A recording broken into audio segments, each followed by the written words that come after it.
السلام عليكم، ازيكم يا حبايبي؟ عاملين ايه؟ جيت النهارده اعمل معاكم لوبيا ورز.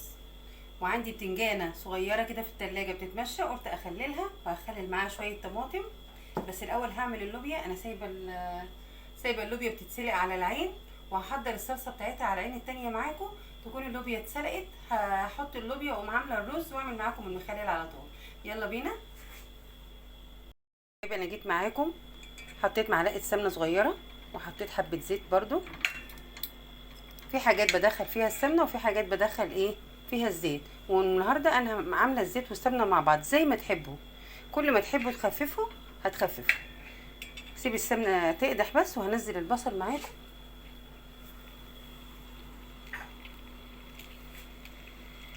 نزل البصل.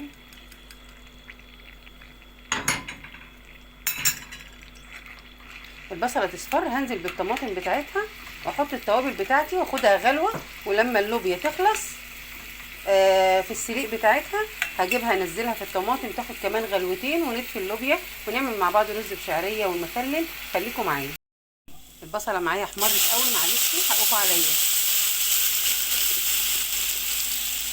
بس هي الطماطم كمان مش حمرا، فعشان كده انا غمقت البصله شويه.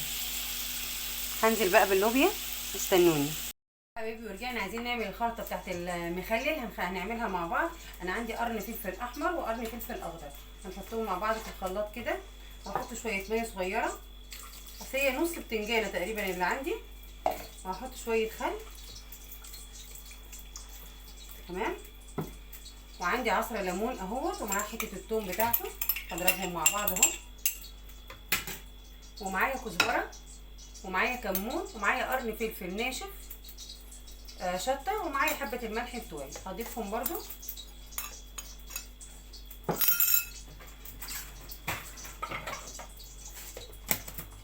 وهضرب كده.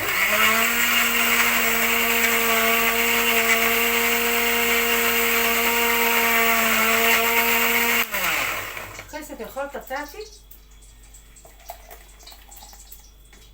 هقلي البتنجان وهنسقطها على البتنجان مع بعض. جينا نقلي البتنجان مع بعض. الزيت قدح اهو معايا. هسقط البتنجان كله.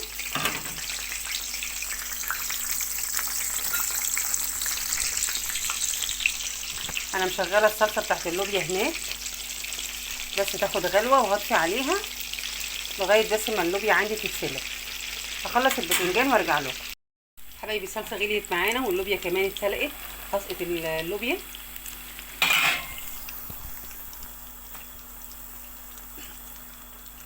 وهسقط معاها سنه فلفل اسود وسنه ملح وقرن فلفل صغير انتوا شايفينه اهو. وشويه بهار انا مشكلاها على ايديا، جوز الطيب وكبابه صيني وملح وفلفل وحبهان ورق لورا وروزميري. خلطه جميله جدا من اي توابل انتوا تجمعوها في البيت. هتديلكم توابل جميله جدا.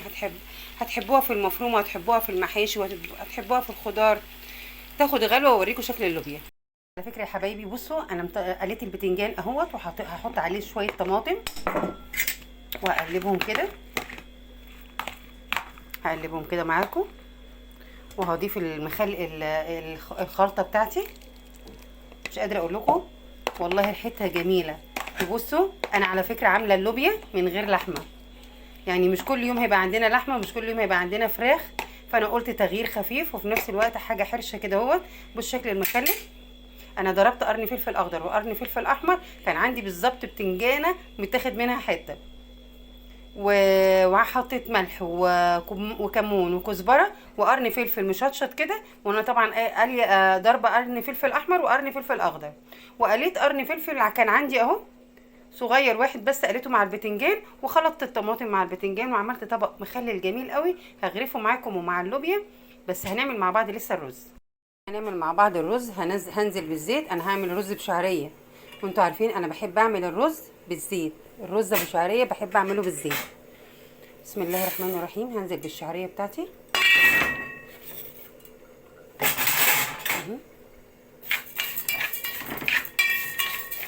هحمرها وارجع معاكم نشوح الرز مع بعض ونسقيه. الشعريه احمرت معايا. هنزل عليها بالرز كده وهنقلبه مع بعض يتشوح شويه مع الشعريه. ومعلش ان السلطانيه وقعت مني في الشعريه، بس كلنا بنتحط في المواقف دي يعني عادي. هي السلطانيه كانت نضيفه وانا جايباها من المطبقيه عندي نضيفه، وجيت احط الشعريه فاتزفلطت مني، وقعت يا سيدي. ونشوح الرز شويه كده مع بعضنا، وبعدين نحط الميه بتاعتنا وارجع لكم.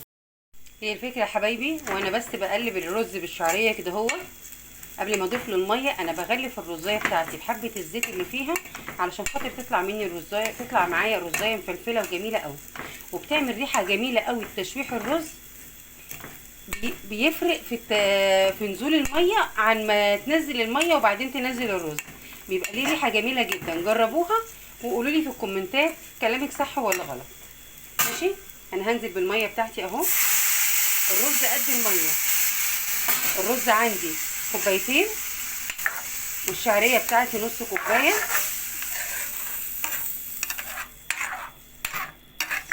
ومعايا نص معلقه ملح مش شبعانه، ومعايا سنه فلفل اسود هحطهم كده. الفلفل الاسود بتغير من طعم الرز، بتخليه جميل قوي، ريحته في التسويه بتقلب البيت كده، يعني ما بتبقاش شعريه بقى وبس، بتبقى حاجات جميله مع بعضها. يتشرب بقى كده يا ولادي يا حبايبي، ونوطي مع بعض، ومعايا المخلل بقى واللوبيا، ونقول الحمد لله يا رب. والله اكله جميله وخفيفه، وكل ست بيت عندها في البيت لوبيا وعندها الفاصوليا. اقدر اعمل يعني مش لازم معايا لحمه ولا فراخ، يعني يوم عادي ويوم كده ويوم حلو ويوم عسل ويوم بصل. حبايبي انا غرفت، عندي طبق البتنجان اهو اوريهولكم عن قريب. بصوا الجمال العمليه، والله ان احنا عملنا مع بعض فراخ، عملنا لحمه، انما لازم يجي يوم ما عنديش لحمه ما عنديش فراخ هطبخ عادي، ما يجراش اي حاجه. الاكله اللي بيحليها معاكي شويه البتنجان، شويه السلطه، ان الواحد يقول الحمد لله. طبق الرز بتاعي بصوا منظره جميل ازاي، والاكله بتاعتي كلها كامله. عندي البقول، وعندي البتنجان فيه الحديد، عندي الليمون فيه الكالسيوم، عندي كل حاجه كامله، وعندي الرز وعندي الشعريه وعندي الدهون بتاعتي اللي هو حته معلقه الزيت ومعلقه السمنه. الاكله عندي كامله وريحتها جميله، وانتوا حبايبي. وكل حاجه بتتعمل، بنعمل الحلو وبنعمل الحادق، وبنعمل كل حاجه بسيطه وكل حاجه تقيله وكل حاجه جميله معاكم. ما تنسونيش بقى في السبسكرايب وفعلوا لي الجرس، وايه تاني يا ولادي، واعملوا لي لايك على القناه، وكل حبايبي يحطوا اللينك بتاعي على الفيس عندهم. وما تنسونيش بقى، وهعمل معاكم ان شاء الله حاجات كتيره قوي. هنعمل البسيط وهنعمل الخفيف وهنعمل التقيل وهنعمل كل حاجه حلوه مع بعضنا، بس هي واحده واحده كده. السلام عليكم.